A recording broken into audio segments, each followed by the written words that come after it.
안녕하세요. 워런 버핏처럼 매일 신문을 박전무와 함께 읽으면서 투자의 고수가 됩시다. 웜의 신박 오늘 1월 15일 수요일 순서 시작하도록 하겠습니다.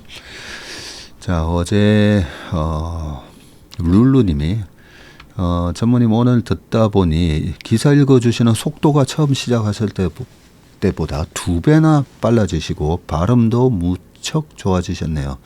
매일매일 발전하는 전무님 멋지세요. 삼천포가 곁들여진 웜의 신박이 갈수록 더 좋아집니다. 해주셨습니다. 아유, 감사합니다. 뭐든지 참 꾸준히 하는 게 참 중요한 것 같아요. 제가 3% 진행도 좀 하고 했었지만 그 진행한다는 게 굉장히 어려운 거 아닙니까? 그리고 전문적인 영역이고요. 그래서 그때 당시에 김동완 소장님이나 정프로 그리고 이준호 프로 보면 되게 부럽더라고요. 너무 이 발음, 딕션이 또 좋은 거예요. 야, 그래서 참 부럽기도 했었습니다. 이진우 프로도 참 목소리도 되게 좋지 않습니까? 이진우 프로도 손에 잡히는 경제 거의 7, 8년 진행을 했었으니까 완전히 방송인이고 정프로 전문 방송인이죠. 와, 우리나라 경제 방송의 거의 유재석 아닙니까, 그죠? 정프로나. 그리고 김동완 소장님도 우리 업계에 계셨는데 어떻게 저렇게 방송인처럼 말씀을 하실까? 되게 부러웠어요. 이 발음이라든지 목소리 톤이라든지 부러웠는데 저도 매일같이 이렇게 신문을 읽다 보니까 옛날에 비해서는 많이 좋아진 것 같습니다. 그게 좋아졌다라고 딱 느끼시네요. 보니까 감사합니다. 그리고 한스님이 금일 어스에서 조선 IR 후기와 함께 자료 올려주셔서 감사합니다. 개인적으로 기관 IR이 제일 부럽더라고요 하셨습니다. 맞습니다. 지금은 유튜브나 여러 가지 네이버 증권만 들어가 봐도 웬만한 리포트가 다 올라와 있잖아요. 그래서 일반 투자가분들이 기관 투자가들, 펀드 매니저들만 접할 수 있었던 그런 자료들을 이제는 거의 다 보십니다. 그죠? 저희가 옛날에는 마켓 포인트라는 매니저들만 보는 그런 HTS 같은 거 있잖아요. 그런 전문가용 그런 시세창도 돈 내고 봤었거든요. 근데 지금은 그냥 대신 사이보스를 보던 키움 영웅문을 보시던 아무 차이가 없더라고요. 그래서 예전에 마켓 포인트 보던 거 한 5, 6년 전에 다 끊어버렸거든요. 그 정도로 이제는 일반 투자자 분들하고 우리 기관 투자자와의 그 정보의 비대칭성이 거의 없어졌어요. 거의 없어졌는데 하나 좋은 점은 여의도에서 오후 4시나 되면 기업 IR이 꽤 많습니다. 그리고 증권사 애널리스트들의 세미나 이런 것도 있고요. 그러면 그 IR에 가서 기업의 담당자들이 나와서 뭐라고 얘기하는지 듣고 질문도 할 수 있고. 그래서 저희가 운용사 보면 강남이나 아니면 저기 광화문에 본사가 있는 운용사들도 좀 있거든요. 그런데 제가 여의도를 좀 그래도 고집을 하는 이유가 여의도에서 오고 가면서 매니저들끼리 점심 먹으면서 또 이런저런 얘기하면서 서로 아이디어를 나누거든요. 거기에다가 오후에 있는 IR 그리고 기업체에서 IR을 돌 때 NDR이라고 하는데 이 NDR 돌 때 보면 운용사 몇 군데 쫙 정해서 쭉 아침부터 돌거든요. 그러면 운용사에 방문을 해서 기업 설명을 하기도 합니다. 그런 내용을 직접 기업의 IR 담당자한테 들을 수 있다는 게 그게 아직까지는 기관 투자자의 약간의 메리트가 아닌가 그런 생각이 드는데 그런 거 있을 때마다 우리 어스 인턴 분들이 다 보실 수 있게끔 웬만하면 이제 자료를 다 올리려고요. 그리고 올해는 25년이 어떻게든 돈을 벌기 좋은 장이라고 했지 않습니까? 그래서 웬만한 내용은 저희가 그 리포트를 보고 요약을 한 내용이든 웬만하면 많이 올릴 생각입니다. 그래서 오우석 대리 아니면 박성구 매니저 저희가 원래는 아침에 모닝 브리프 끝나고 따로 하던 그 회의 자료를 지금은 리코딩을 해버립니다. 리코딩해서 어스에다가 그냥 보내고 알아서 편집해서 올리라고. 그러면 보통 한 15분에서 20분 정도 내용인데 어떤 섹터에 대해서 이렇게 좀 인덱스하게 얘기하고 그 리포트 듣다가 또 제가 질문도 한 번씩 하고 하는 거니까 많이 활용하시면 좋으실 것 같습니다. 자, 저녁 준비하다가 빵 터지셨다고 해가지고 정원 금정원님 그래서 제가 어제 무슨 얘기를 했나 되게 궁금했었거든요. 뭔 얘기를 했지 했는데 우리 바쌈님인가요? 바쌈님이 저도 경희대입니다 하면서 한의대 친구들 많이 레슨 했어요. 한의대 오케스트라 동아리요 라고 하신 거 보니까 경희대 음대 나오셨군요. 음대 나오셔가지고 아마 바이올린이나 이런 악기 하시면서 한의대 오케스트라 동아리 레슨을 해주신 것 같습니다. 반갑습니다.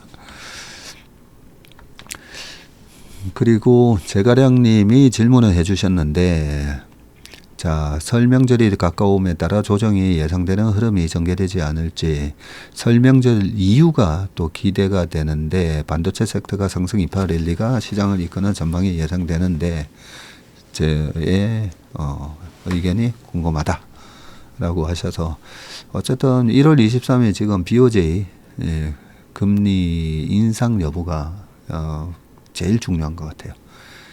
트럼프 당선 이후 3일 뒤에 BOJ의 금융통화위원회가 있는데 트럼프 당선 이후에 시장에 찬물을 끼얹는 그런 금리 인상을 할까?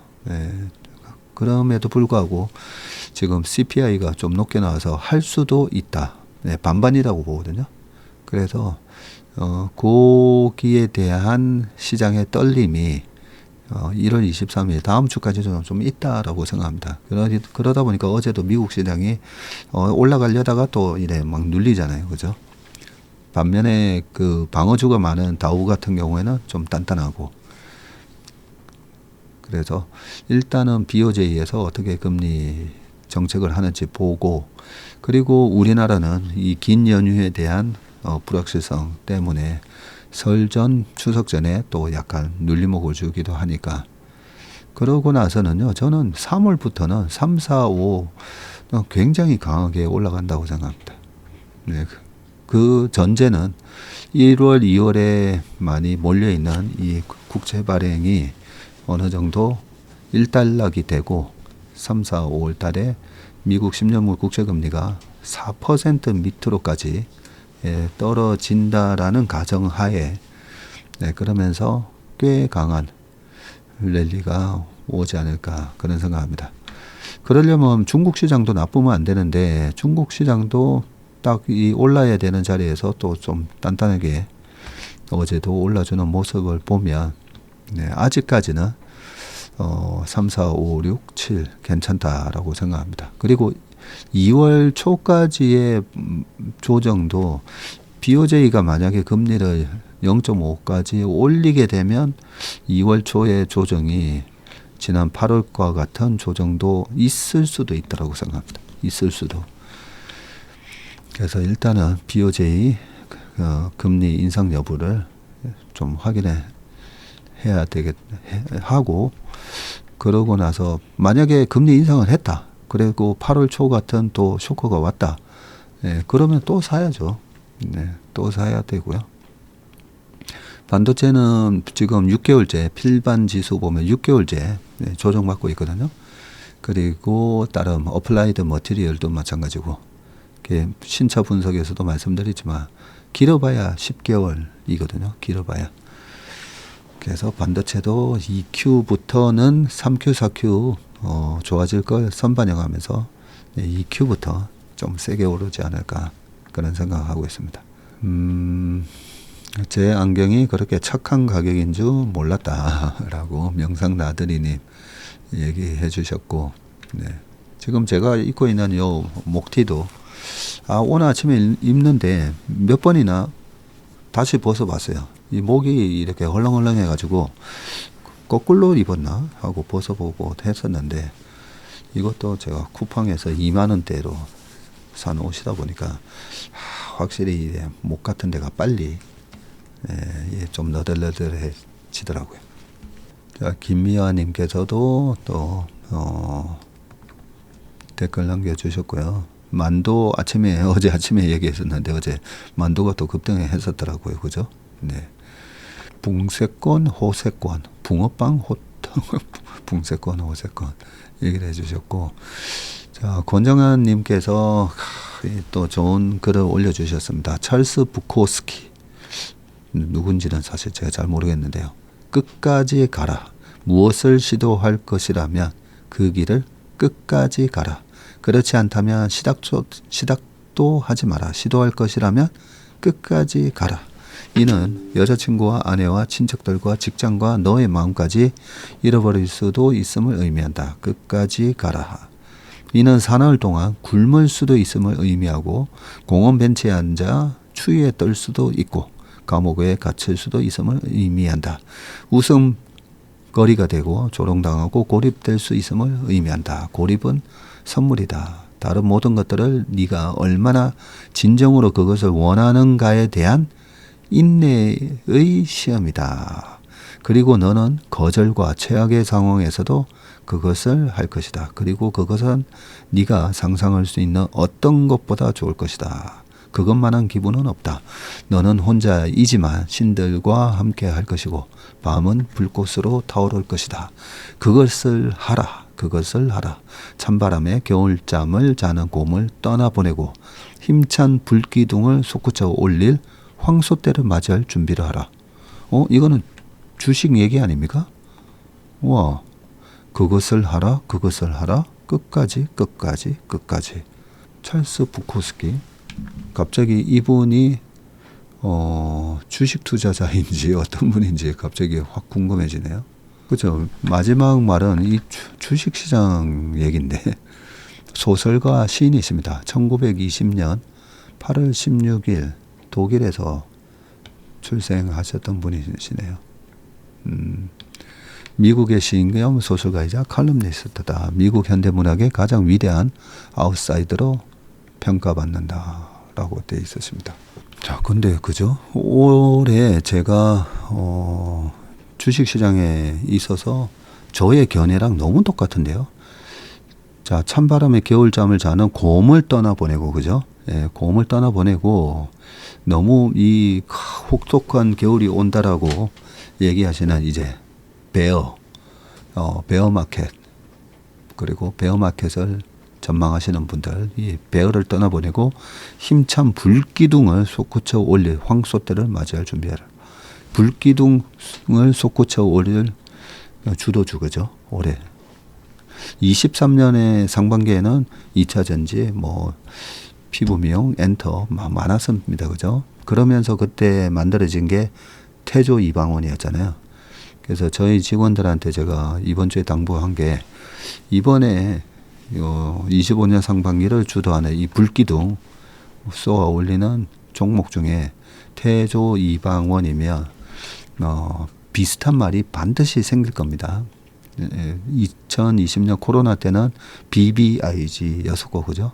2009년도에는 칠공주, 2009년, 10년, 11년 넘어가면서는 차화정 이런 것처럼 미국은 마가 이런 얘기가 나와요. 매그니피센트 이런 얘기가 나오듯이 분명히 나올 건데, 우리 시장에 있어서 주도하는 그 주도주에 대한 네이밍을 우리 채슬리가 하자.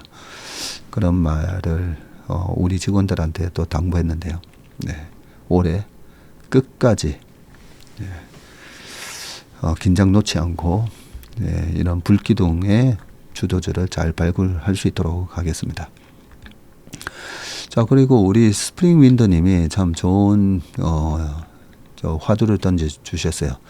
우호지분 관계가 복잡할 수 있다면 51% 이건 솔직히 창업자 외에는 현실적이지 못한 것 같고요. 2세에 내려오면 지분도 경영권도 날아가는 건 확정이고요. 그 상속세 때문에 그렇잖아요. 그래서 대주주 입장에서 지분을 상속하는 것보다 지분 상속하게 되면 뭐 60% 넘게 그렇게 돼 있거든요. 그래서 오히려 현금 상속이 낫다 이런 말씀을 하시는데 충분히 공감하는 부분입니다. 그래서 현재 한국에서 사업하시는 분들은 그냥 받아들여야 하는 부분일까요? 라고 질문을 하셨거든요. 우리 제시님이 그러면 한국에서 상장을 안 하면 됩니다. 라고 얘기를 해주셨는데 그 상장을 해서 상속세의 기준이 시세들 기준으로 하다 보니까 그래서 우리나라에 지금 10조짜리 회사가 PBR 0.3 실제로는 자산가치로 보면 순자산가치가 10조인데 3조에 거래되는 일이 상장을 시켜서 최대한 주가를 눌러서 상속하는 게 유리하거든요. 60%를 내더라도. 그러면 3억에 60% 368 1조 8천억이잖아요. 자, 그렇기 때문에 제가 지금 상법 개정과 함께 얘기를 하는 게 상속세를 낮춰주자는 거죠. 지금 우리나라 상속세 너무 높잖아요. 그래서 이 상속세 증여세를 갖다가 PBR이 상장을 한 회사의 대주주 입장에서는 10조짜리 회사를 10조 이상의 거래가 된다면 상속세를 30% 낮추자는 거죠. 그러면 이게 부자 감세가 아니라고 제가 자꾸 말씀드리잖아요. 10조짜리를 10조에 거래되면 상속세 30%로 하더라도 3조나 세금을 걷게 되는 거잖아요. 그죠? 그런데 10조짜리를 지금 3조에 거래되게끔 디스카운트 시켜가지고 거래되게끔 해서 3조에 60%, 368, 1조 8천억밖에 세금을 못 걷잖아요. 그래서 어제 금융지주, 메리츠 금융지주 같은 경우에 그렇게 얼마나 좋습니까? 대주주 한 주랑 개인 한 주랑 소액주주 한 주랑 같은 걸 원칙으로 한다. 그러면서 지금 PBR 1배 넘어서면 거기에 따른 혜택을 주자는 거죠. 그게 왜 혜택을 줘도 되냐면 메리츠 금융지주 틀림없이 국민연금 그 계정에도 분명히 들어가 있을 겁니다. 메리츠 금융지주가. 그러면 그 메리츠 금융지주가 주가가 올라와서 우리의 노후 자금이 국민연금의 수익률이 좋아졌잖아요. 그러면 그런 기업한테 상속세 30% 주는 게 뭐 국민 여론에 반대할 이유가 전혀 없는 거죠. 그죠? 모두가 윈윈이에요. 그렇게 되면. 모두가 대주주도 윈이고 소액 투자자도 윈이고 거기에 투자를 하는 우리 국민연금을 비롯해서 많은 기관 투자가들의 펀드들의 수익률 좋아지고 그죠? 그러면 우리가 국민연금 뭐 지금 개혁한다고 해가지고 납입금을 높이고 안 해도 된다 했잖아요. 그러려면 저는 PBR 1배 넘어가는 기업에 대해서는 상속세를 30% 낮추고 증여세도 빨리 낮추자고 했잖아요. 왜냐하면 증여를 빨리 해줘야 그 돈을 받은 이 3, 4, 50대들이 한창 돈을 써야 되는 자식들 때문에 돈 써야 되는 나이에 증여 받아서 돈을 쓴다는 거죠. 아이고 이거 별로 얘기 많이 하지도 않은 것 같은데 벌써 19분이 흘렀습니다. 아유, 자 그러면 빨리 기사로 넘어가 보도록 하겠습니다. 자, 첫 번째 기사는 트럼프에 관한 얘기고요. 이제 트럼프 취임이 일주일 앞으로 다가왔기 때문에 계속 어떻게 흘러가는가 모니터링 해야 됩니다. 경제 위축, 인플레이션 우려에도 트럼프의 관세 사랑 이유는 이라고 되어 있습니다.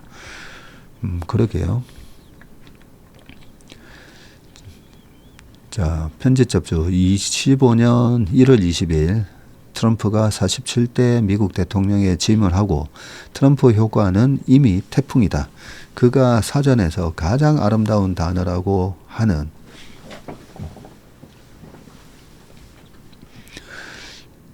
부르는 관세가 무기다. 단어라고 하는 부르는 이 오타다 그죠? 가장 아름다운 단어라고 부르는 관세가 무기다. 실제 관세 부과가 아니라 관세를 언급한 것만으로도 세계 각국이 휘청인다. 주스틴 트루도 캐나다 총리가 9년 만에 물러난 것도 멕시코가 국경 관리에 적극적으로 나선 것도 다 이 관세 압박 때문이고 트럼프의 관세는 동맹이라고 피해가지 않는다. 유럽 브릭스는 물론 우리나라도 예외가 아니다. 협상이 아니라 자비를 구할 판이다. 트럼프 관세의 배경, 영향, 세계 각국의 고민, 우리 정부와 기업의 대응 상황 등을 점검해 본다. 네. 자, 미국의 국가별 무역 적자에 저번에도 한번 본 적이 있는데 그죠? 자, 보시면 23년 기준입니다. 중국이 무려 2,787억 달러, 우리나라 돈으로는 거의 400조를 미국하고 무역해서 벌어갑니다. 400조. 자, 멕시코가 한 200조 좀 넘는다 그죠? 넘고 베트남이 한 140조, 독일도 한 130조, 일본이 한 110조, 캐나다가 또 한 110조, 아일랜드도 많이 벌어가네요. 한 100조 벌고 우리나라가 미국하고 무역을 통해 가지고 한 70조 버네요. 70조. 대만이 한 65조, 이탈리아 60조, 이런 순서입니다. 자, 트럼프의 관세 사랑은 진심이다. 보편 관세를 정당화하기 위한 국가 경제 비상사태 선포까지 고려할 정도이고, 보편 관세는 동맹과 적을 가리지 않고 당장 미국과 함께 쓰리 아미고스, 친구라는 말인데 그죠? 아미고. 새 친구라 불리는 캐나다, 멕시코로부터 청구서를 받아들였다. 쓰리 아미고, 캐나다, 멕시코, 또 한 군데 어디죠? 일본인가요? 취임과 함께 캐나다와 멕시코에 25% 관세를 부과하겠다고 공언하면서 이 세 친구의 우정에 균열을 가하겠다. 미국과 함께, 미국, 캐나다, 멕시코가 쓰리 아미고군요. 자, 트럼프의 관세 사랑은 왜? 관세는 트럼프의 정치 슬로건인 이 마가의 핵심 정책 도구이고요. 배경에는 미국 우선주의가 있습니다. 과거 두 차례 세계대전 이후 형님 역할을 자처하며 세계화를 주도하는 동안 미국의 무역 적자는 쌓여간 데 반해서 그 과실은 중국을 비롯한 다른 나라들이 따먹었다는 인식에서 출발을 합니다. 다만 관세는 미국의 부메랑이 될 수가 있죠. 프랑스 국제경제연구소의 트럼프 2.0 관세, 세계 경제는 어떤 대가를 치를까 보고서에 따르면 보편 관세와 대중 고율 관세가 적용이 되고 상대국이 맞보복할 경우 세계 GDP는 0.5% 위축이 되고 미국 GDP도 1.3% 감소할 것으로 추정이 됐죠. 또 보편 관세는 인플레이션을 키울 수가 있는데 피터슨 국제경제연구소는 이민자 대량 추방과 관세가 겹쳐서 노동력 및 상품 공급이 동시 위축될 경우에는 2028년까지 미국 경제가 예상치보다 3에서 10% 위축이 되고 누적 인플레이션이 13에서 23% 높아진다고 전망을 했습니다. 그럼에도 트럼프가 관세를 포기하지 않는 건 반대급부로 얻는 게 더 많다고 판단하기 때문인데, 먼저 관세 정책을 통해서 미국 제조 보호, 무역 불균형 해소, 일자리 창출, 미국 내 수입 경쟁, 산업 보호 등 경제적 효과를 누릴 수가 있고, 트럼프는 최근 기자간담회에서 그것은 관세는 우리를 부자로 만들어 줄 것이라고 말한 이유다. 관세 경제 이외의 것 얻는 데도 강력한 도구이다 라고 되어 있고요. 통상 정책적 효과도 무시할 수가 없는데 관세를 높임으로써 상대국을 협상 테이블에 앉히는 효과를 기대할 수가 있죠. 실제 트럼프 1기 때 관세를 앞세워서 2020년 중국과 체결한 1단계 무역협정의 불공정 무역 관행을 바로잡기 위한 이 지식재산권 보호 강화 및 기술 이전 강요 방지 등의 내용을 담았다고 합니다. 정치적 효과도 상당한데 관세가 이 러스트벨트 중심의 반세계화 정서를 지닌 미국 유권자의 표심을 잡는 데 유용한 수단이기 때문이고요.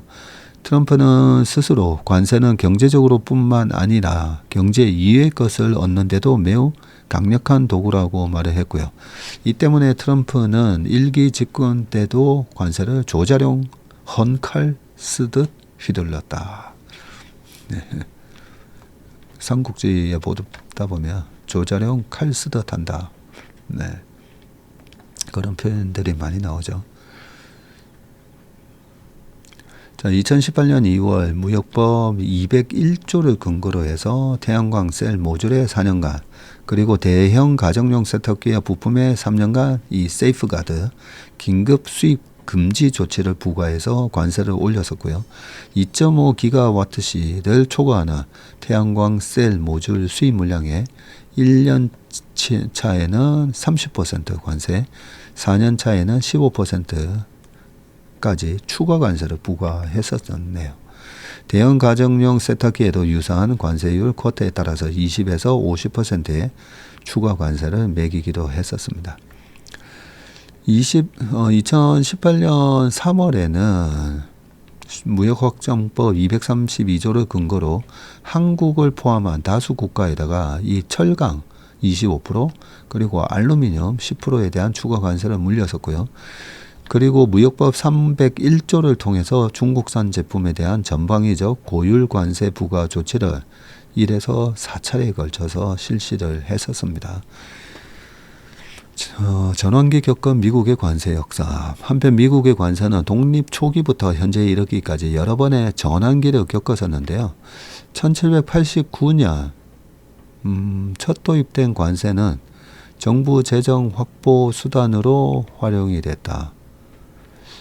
미국이 독립선언문을 발표했던 게 1776년 아니었었나요? 독립선언문 발표하고 13년 뒤에 첫 관세를 도입했었군요. 19세기 초에는 자국 산업 보호와 일자리 창출을 위한 수단으로 기능을 했고요. 다만 농업 중심의 남부와 산업화가 진행되던 북부 지역 간 관세 갈등이 불거졌고 이후 관세는 하향 추세를 보였고요. 이어 1929년 대공황 당시에는 스무트 홀리법을 통해서 이 고율의 관세를 부과해서 글로벌 무역 전쟁을 촉발하게 됐었죠. 이 스무트 홀리법 때문에 대공황이 오게 됩니다.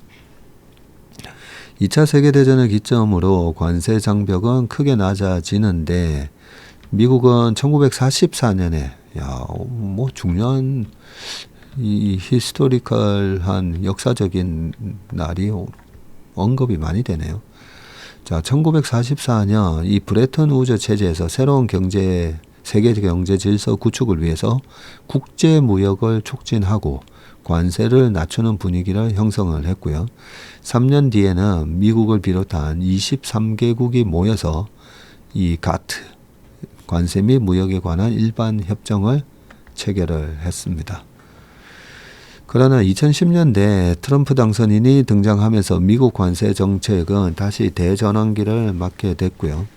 블룸버그는 1930년대 당시 미국을 비롯한 각국이 관세 인상과 자국 통화 가치 절하 등 자국 이기주의에 바탕을 둔 근린 궁핍화 정책을 펼치면서 세계 무역이 위축됐다고 하면서 트럼프 당선인이 1930년대와 유사한 일방주의적인 경제 어젠다를 밀어붙일 가능성을 키울 수 있다고 밝혔습니다.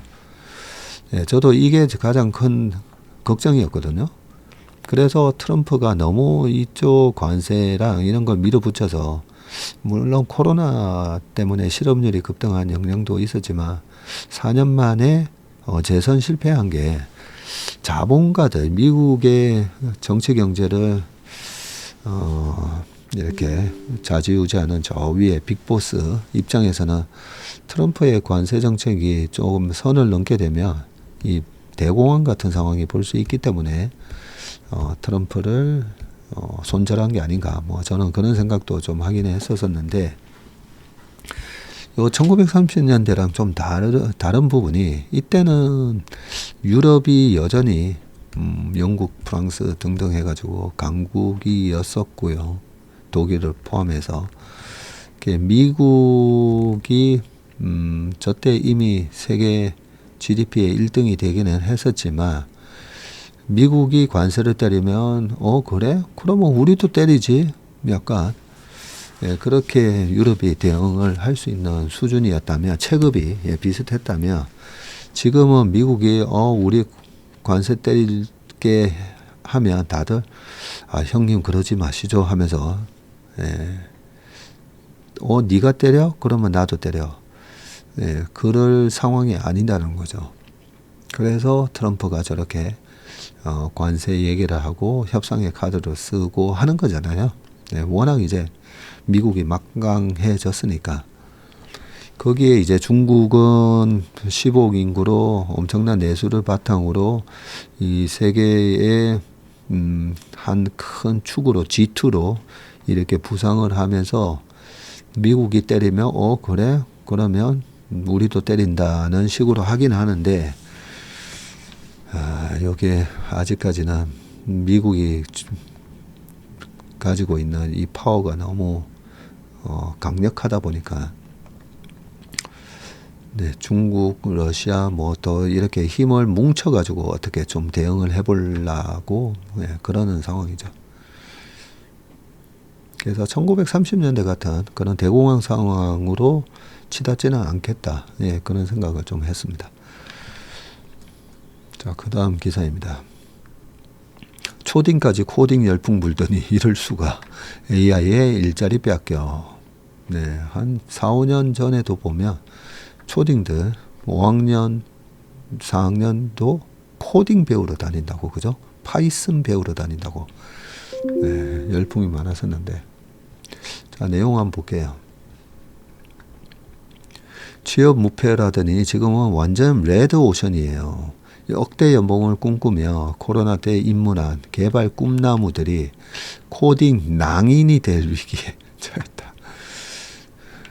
경기 침체로 채용 시장에는 한파가 부는데 이 컴공이라고 하죠. 우리가 컴퓨터 공학과 컴공 졸업생과 국비 지원 이 부트캠프 단기간 내에 개발자 양성 교육 과정 이 부트캠프 수료생은 매년 쏟아져 나와서 이고 여기에 코딩까지 잘하는 생성형 AI의 등장으로 신입 개발자 수요는 더욱 얼어붙고 있다. 14일 사람인이 511개 기업을 대상으로 설문조사한 결과 323곳이 2025년 정규직 채용 계획이 있는 것으로 나타났는데 이 중 신입 경력을 모두 뽑는 기업은 75.5%이고요. 신입만 채용하는 곳은 8.1%로 집계가 됐습니다.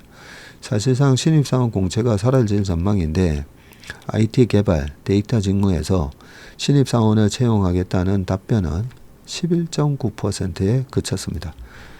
스타트업에서 백엔드를 개발하는 20대 A씨는 한때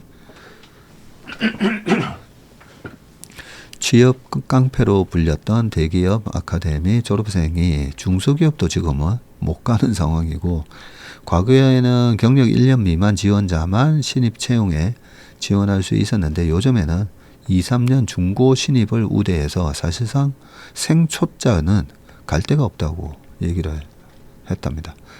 고용 절벽의 국비 지원 과정도 인원 미달로 폐강하는 경우가 잇따르는 상황이라고 합니다. 자, 이런 상황에서 고도화된 생성형 AI가 신입 개발자의 설 자리를 지금 뺏고 있고요. 실제 미국 소프트웨어 업체인 이 세일즈포스가 AI로 생산성이 30% 향상됐다면서 올해 소프트웨어 엔지니어를 추가 채용하지 않겠다고 밝혔습니다. 마크 저커버그 메타 CEO는 올해 AI가 코딩뿐 아니라 프로젝트 시작부터 배포까지 전체를 관리할 것이라면서 중급 개발자의 자리도 노릴 것으로 예고를 하고 있고요. 국내도 비슷한 상황인데 소프트웨어 정책연구소의 개발자 채용 시장의 변화와 생성형 AI의 역량 보고서에 따르면 국내 기업의 AI 투자는 느는 반면에 개발자 채용에는 소극적인 것으로 나타났다. 요게 되게 핵심이에요. 어떤 기술적인 레볼루션이 있을 때 제가 뭐가 파괴되는지부터 먼저 우리는 투자자는 체크해야 된다고 했잖아요. 새로운 기술이 나왔을 때 파괴되는 게 뭐지? 네, 로봇 청소기가 나오면 기집안의 가사 도우미 분들이 아무래도 일자리가 없어지고, 자, 이 AI 때문에 실제로 지금 보세요. 세일즈포스의 생산성이 30% 향상됐다는 그 말은 인풋 대비 아웃풋으로 생산성을 우리가 프로덕티비티가 인풋 대비 아웃풋이잖아요. 그죠? 그래서 100억을 썼는데 130이 나오냐? 100억을 썼는데 30이 나왔네. 100을 넣어가지고 100이 나오던 게 130이 됐다는 말이잖아요.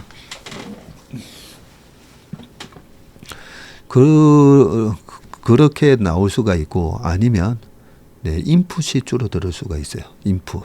네, 인풋을 100을 내기 위해서 100을 투입을 했어야 되는데 지금은 70만 투입해도 돼. 70만 투입해도 100이 나와. 그러면 그 비용이 30이나 줄어들었잖아요. 그죠? 자, 이런 식으로 지금 시장에 대한 비관론자들이 AI 투자해가지고 돈 버는 기업이 있나요? 이러잖아요. 굉장히 잘 모르고 하시는 말씀드리거든요. AI로 이렇게 투자해서 생산성이 이렇게 향상이 되고 있습니다. 근데 AI 투자해가지고 생산성 향상이 나타나고 있나요? 이러잖아요. 그죠? 벌써 이렇게 나타나는 기업들이 있습니다. 그러면서 어디가 파괴가 되냐? 열심히 코딩 배우던 사람들이 지금은 주니어급에서는 그거 AI가 다 해주는데 필요 없어 되는 거죠. 자, 그래서 제가 이 기사를 보면서 AI의 일자리 빼앗기고 있다. 일자리가 줄어드는 만큼 기업의 생산성은 늘어나고, 이 AI를 통해서 생산성이 늘어나는 기업에 우리는 투자를 해야 됩니다. 예, 우리 같은 노동자가 자산가가 되는 방법은 이렇게 생산성이 노동자를 줄이면서 생산성을 향상시키는 기업에다가 우리 돈을 거기다가 태워놔야죠. 네, 그게 주식 투자의 가장 중요한 핵심이라고 저는 생각합니다. 자, 그 다음 기사를 보겠습니다. 자, 연초부터 대박난 삼성바이오로직스 존님 리더십 5조 클럽을 이끈다라고 되어 있고요. 자, 수주 현황을 보니까 21년도에 1조 1천억, 22년에 1조 7천억, 23년에 3조 5천억, 24년에 5조 4천억. 와, 25년에 1월 기준으로 벌써 2조를 했다고요? 삼바가 연초부터 역대 최대 규모의 수주 계약을 따내면서 신기록을 썼습니다. 지난해 전체 수주의 40%에 달하는 금액으로 존님 삼성바이오로직스 대표의 리더십이 다시 한번 증명이 됐다는 평가이고요. 삼성바이오로직스는 유럽 소재 제약사와 14억 1천만 달러 규모의 초대형 CMO 계약을 체결했다고 어제 공시를 했네요. 이번 계약은 삼바 창립 이래 역대 최대 규모고요. 지난해 전체 수주 금액의 무려 40%에 달합니다. 계약 기간은 2030년 12월 말까지, 고객사와 제품명은 비밀 유지 조항에 따라 공개는 되지는 않았고요. 삼바는 지난해 10월 아시아 소재 제약사와 1조 7천억 규모의 계약을 체결했는데 이번 새 계약으로 자체 최대 수주 기록을 다시 한번 경신했네요. 삼바는 지난해 12건의 수주 계약을 이끌면서 제약바이오 업계 중에서 처음으로 매출 4조 클럽 가입을 앞두고 있고요. 올해는 이미 매출 5조 클럽 가입이 확정된 상황이었는데 이런 호재로 업계를 놀라게 했습니다. 야, 제약바이오 업계 중에서는 처음으로 매출 4조군요. FM 가이드에 따르면 올해 매출 컨센서스는 5조 1,762억이고요. 영업이익은 1조 5천억입니다. 그러면 5조에 곱하기 3 하면 355, 그죠? 영업이익이 30%나 나와요. 현재 삼바는 운영하는 1에서 3공장이 이미 전부 가동 중이고 4공장의 가동률도 증가하고 있습니다. 그래서 우리가 대만에는 TSMC 좀 부럽지 않습니까? 그죠? 파운드리 독보적인 1등인데 우리나라에는 삼바가 있습니다. 예, 바이오의 TSMC죠. 이 투자를 할 때 제가 투자 강의를 가면 자주 말씀드리는 게 이 짝짓기. 내가 투자하는 기업이 과거에 어떤 기업 아니면 현재 미국의 어떤 기업하고 비슷하다. 네, 그렇게 내가 투자하는 기업이 뭐랑 비슷한지 이렇게 짝짓기 해보는 그게 되게 중요하다라고 주식으로 1,000억 이상 번 제 친한 후배가 그 얘기를 해줬었거든요. 저한테 형님 주식은 짝짓기라고 그렇게 얘기했었는데 그래서 우리가 이런 삼바를 보면서 저는 이 바이오 특히나 이 CMO 뭐 바이오 통틀어서 바이오 업계의 TSMC다. 네. 그렇게 연관지어서 생각을 하고 있습니다. 삼바는 자사의 생산 능력을 좋은 품질로 증명을 하고 있고요. 미국 FDA와 유럽의 EMA 등에서 꾸준히 인정을 받아내고 있고요. 340건의 글로벌 규제기관 제조 승인을 획득해 왔고 규제기관 실사 통과율도 업계 최고 수준입니다. 이성경 SK연구원은 연이은 대규모 수준은 글로벌 파트너사로부터 삼성바이오의 글로벌 CMO 경쟁력을 인정받았다는 것이고요. 허가받은 제품의 종류가 늘어난다는 것도 다양한 형태의 항체를 다룰 수 있다는 역량이 검증된다는 것으로 추가적인 수주 계약에 긍정적인 요인이 될 것이라고 분석을 했습니다. 업계에서는 이 같은 남다른 경쟁력을 마련하는 데에는 존 림 대표의 리더십 역할이 컸다고 평가하고요. 존 림 대표는 2020년 12월 취임 이후에 다음해 열린 정기주총에서 CMO 등 모든 사업 부문에서 세계 1위를 달성하겠다는 포부를 밝혔고요. 취임 전 3곳에 불과했던 고객사를 글로벌 매출 상위 제약사 20곳에서 그 20곳 중에서 17곳으로 늘린 것도 존 림 대표의 글로벌 네트워크 때문으로 분석이 된다. 수주를 늘릴 수 있게 추가적인 공장 증설, 철저한 품질 관리를 지시한 것도 존 림 대표이고요. 삼바 관계자는 CDMO 시장이 계속해서 급격하게 성장하고 있자 수요에 맞춰서 선제적으로 생산 능력을 지속해서 확보해 왔습니다. 이런 배경엔 늘린 공장만큼 수주를 해올 수 있다는 존 림 대표의 자신감이 있었다고 전하고 있습니다. 지난해 말 완공된 ADC 항체 약물 접합제 생산 시설도 포트폴리오 확장의 개념에서 존 림 대표가 추진했던 일 중 하나이고요. ADC는 최근 가장 주목받는 모달리티 적응증 중 하나이고 최근에는 리가캠 바이오사이언스와 ADC 사업 협력을 위한 업무 협약을 체결했고요. 구체적인 활용 방안은 존 림 대표가 직접 참석하는 JP 모건 헬스케어 컨퍼런스에서 공개될 것으로 기대된다. 지금 열리고 있는 헬스케어 컨퍼런스에 참석을 하셨군요. 삼바 관계자는 꾸준한 투자와 생산 설비 확충을 비롯해서 4E 고객 만족, 우수한 운영 효율, 최고 품질, 뛰어난 임직원 역량이라는 핵심 가치를 최우선으로 두고 있고 올해도 글로벌 제약사와 다양한 협업 소식을 전해드릴 수 있도록 노력하겠다고 얘기를 했습니다. 구단비 기자가 단비 아니네요. 그 가뭄의 단비라고 하는데 그동안에 삼바는 가뭄이 아니었으니까 계속 단비가 내리고 있는 그런 상황이네요.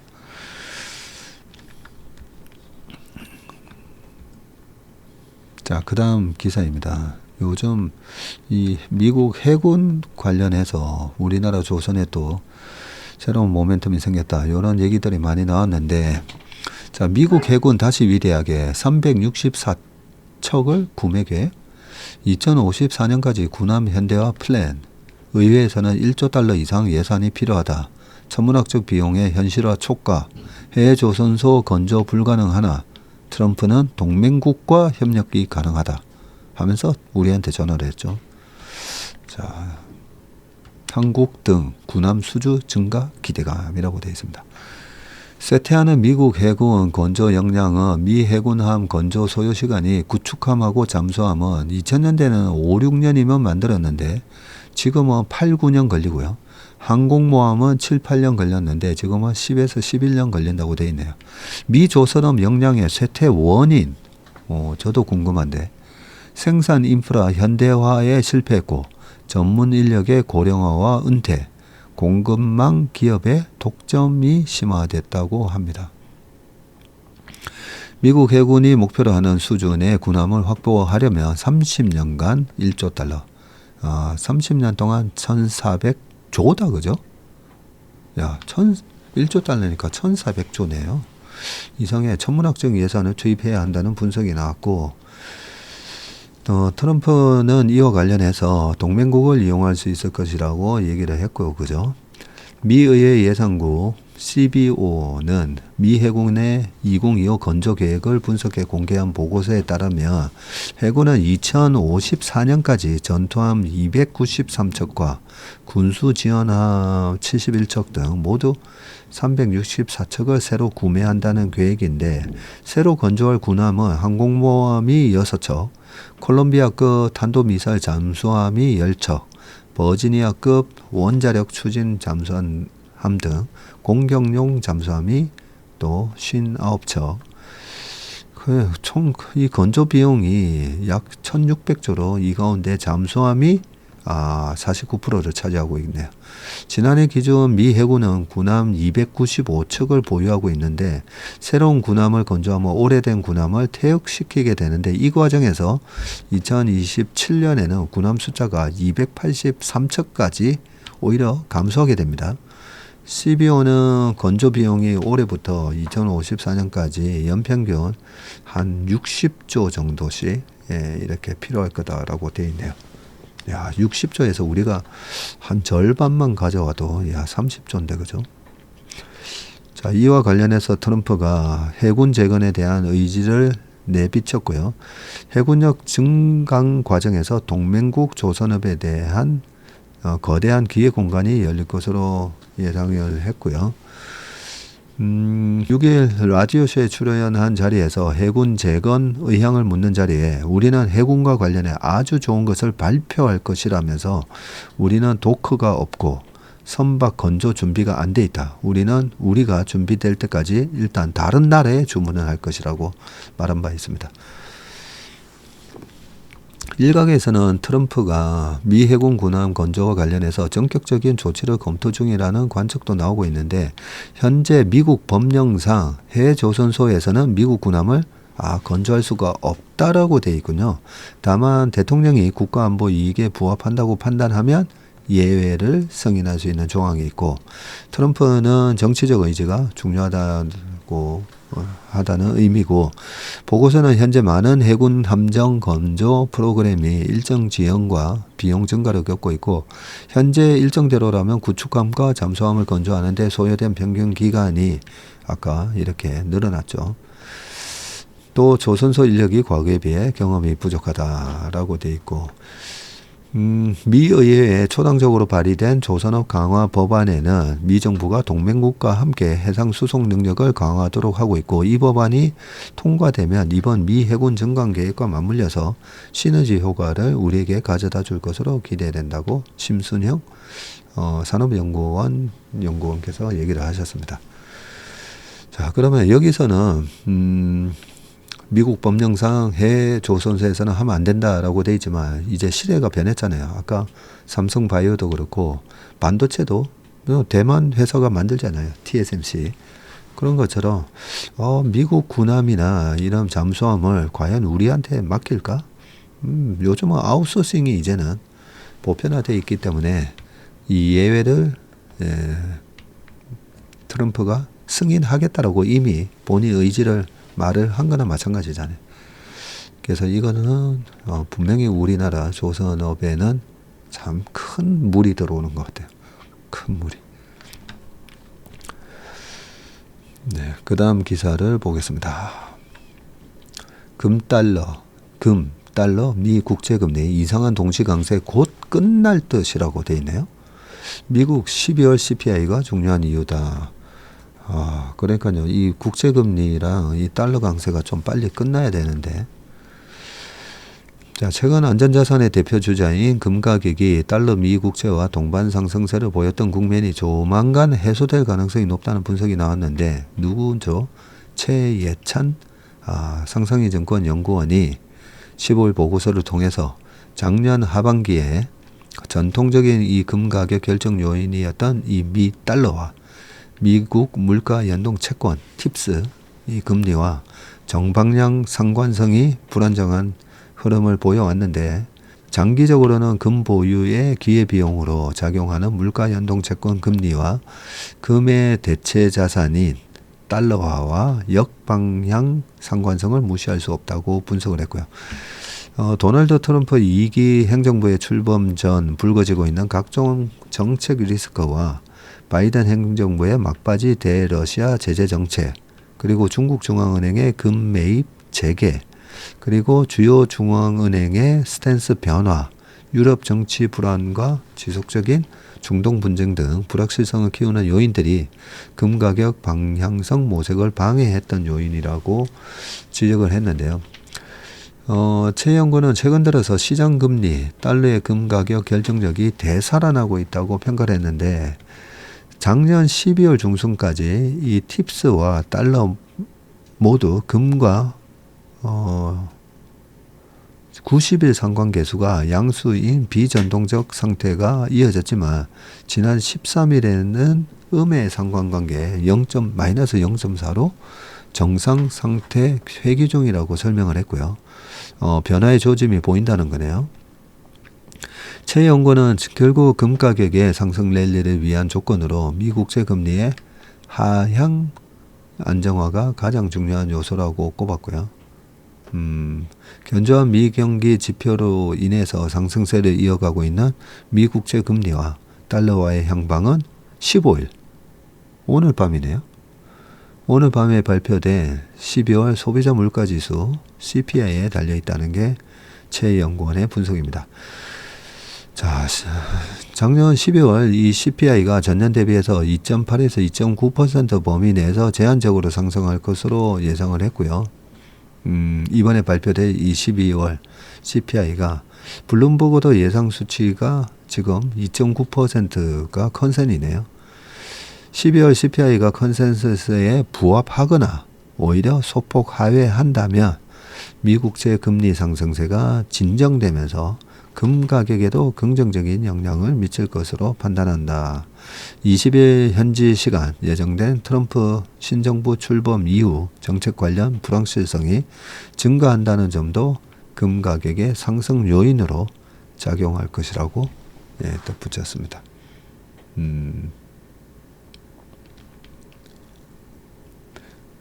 네, 이상한 동시 강세 현상은 곧 끝난다. 자, 그 다음 기사 보겠습니다. 위기는 잠시, 이번에는 다르다. 중국이 트럼프 2기에 자신 있는 3가지 이유라고 되어 있습니다. 자, 트럼프 출범을 앞두고 미국의 중국 견제 움직임에 각국이 촉각을 세우는 가운데 정작 중국 당국은 만반의 준비가 되어 있는 모습이고요. 트럼프는 오랜 기간 중국 견제를 내세우며 높은 관세를 부과하겠다는 목소리를 내왔죠. 이미 트럼프 1기 당시 무역 전쟁을 겪어 온 중국이고 전문가들은 일제히 트럼프의 일기와는 다르다면서 달라진 중국 경제 상황과 각종 경기 부양책에 주목을 하고 있습니다. 먼저 지탱해주는 환율 때문이다.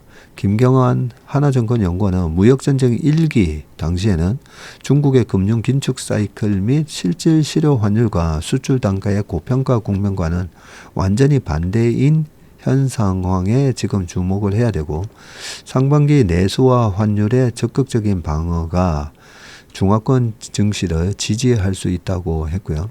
실질 실효 환율은 한 나라의 화폐가 상대국 화폐보다 실질적으로 어느 정도의 구매력을 가졌는지를 나타내는 환율이군요. 네. 그러니까 18년에서 19년 당시에는 실질 실효 환율과 수출 단가의 고평가 국면이었다는 거네요. 그때 당시는. 자, 수출 경쟁력을 보여주는 수출 단가와 실질 실효 환율이 2018년 당시 대비해서 지금 대폭 절하 및 하락했기 때문에 중국이 내수와 부양 여력을 포기하고 인위적으로 평가 절하해서 수출만 방어할 이유가 지금은 없습니다.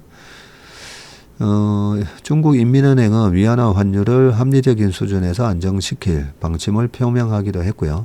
중국 인민은행 산하의 외환교역 거래센터는 위안화의 달러당 기존 환율을 전 거래일 대비해서 0.007 위안 내린 7.1878 위안으로 고시를 했고 이로써 위안화의 달러 대비 가치가 전 거래일 대비해서는 소폭 상승을 했습니다. 자, 두 번째로는 전문가들은 중국이 이미 트럼프 견제를 맛본 바 관련한 준비는 물론 내수 경제 발전을 위한 적극적인 부양 정책이 또 트럼프 일기 때와 차이점이라고 합니다. 트럼프 취임을 앞두고 각종 제재 이슈로 IT주 중심의 단기 변동성이 예상되나 내수 부양 정책에 대한 기대감이 반영되면서 반등이 유효할 것이라고 했고요. 트럼프 일기 때는 임기 중간에 중국에 대한 관세가 실시돼서 중국이 준비 없이 이 직격탄을 받아 관련한 여파가 컸지만 현재는 이미 대비를 하고 있다는 점이 가장 큰 차별점이라고 되어 있습니다. 중국은 지난 연말부터 각종 부양 정책을 내고 있고 그죠? 여러 가지 재정 적자율 상향 조정 및 내수 부양 의지를 명확히 하고 있고 대규모 설비 갱신과 소비재 이구 환신 정책 강도 범위 확대 통지를 지난주에도 발표를 했습니다. 향후 추진될 위 부양책은 중국의 미분양 주택 비율을 진정시키고 성장률의 함수인 위안화와 구리를 후행적으로 강화할 것이라 라고 되어 있고 세 번째는 중국 주식시장에서 1분기 주가 수익률이 높은 일명의 이 캘린더 효과도 시장이 기대를 하고 있다고 합니다.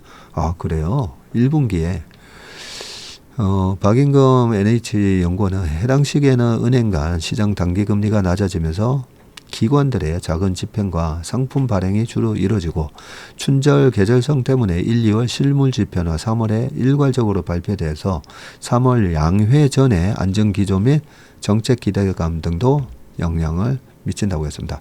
2025년 춘절 장세 전망을 고려할 때 1월과 3월의 주가 변동성은 중화권 대형지수와 1등주 매집 기회가 될 것이라고 그렇게 얘기를 하셨네요. 밑에는 한번 쭉 읽어보시길 바라겠습니다. 네, 오늘 원민심박은 여기까지 하겠습니다. 오늘 하루도 건강한 하루, 행복한 하루 되시길 바라겠습니다. 고맙습니다. 안녕하세요. 저는 체슬리 투자자문의 박세익 전무이고요. 체슬리 투자자문 이승준입니다. 네, 많은 분들이 기다리셨던 ETF 강의 드디어 저희가 시작하게 되었습니다. ETF 강의를 위해서 우리 이승준 대표님과 그리고 최일호 상무, 박성구 매니저까지 맞습니다. 거의 한 달 넘게 네, 야근을 하면서 심혈을 기울여서 자료를 만드셨기 때문에 이 강의만 들으셔도 ETF가 뭔지 어느 정도 이 투자에 대한 감을 잡으실 수 있다라고 생각을 합니다.